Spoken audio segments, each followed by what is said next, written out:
I don't even think that specifically about competitor landscape, because if people trust you, if you build a trust, then people would buy a course from you.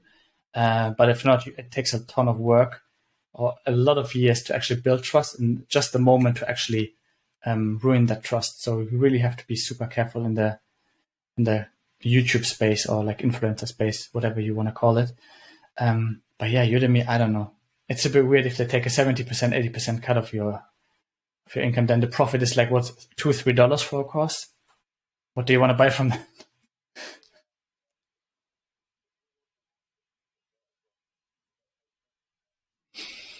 That's also a very good question. Coursera is also an interesting one. They pay you a lump sum for a course that you create. So I can't mention, because of contractual agreements, I can't mention the price now, but they pay you a lump sum for a course that you create, and they made way more money than I would have made if I sell the course myself.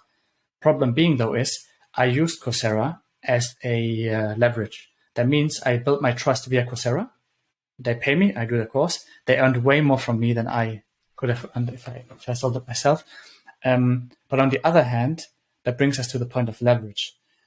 The problem is, if they pay you a lump sum, that means you don't actually make money while you sleep. And the goal is actually to not trade your time against money. That means, let's say I'm a freelancer and I have to drive to the place to actually consult people. But if I'm driving to this place, I'm investing time, money, gas, whatever it might be. It actually means the input to output relationship is almost equivalent.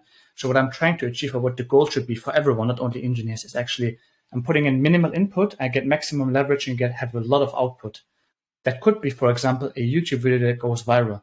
You create a YouTube video, you go to bed, and it generates clicks and revenue. And over time, this kind of compounding effect kicks in. So at some point, if you do YouTube for 3-4 years, you will see you have generated like 2,000, 3,000 euros, basically passively.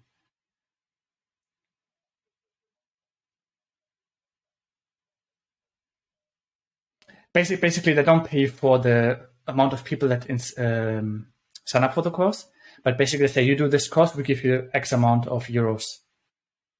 So not if 10,000 people sign up, you get $9 for everyone. It doesn't work like that, which is, by the way, smart from their business perspective, but not for me, because I'm the one I'm putting in work once, and they give me a lump sum, but they have the leverage. Basically, the more people sign up, the more money they get, but I only get one payment. That's a tricky thing.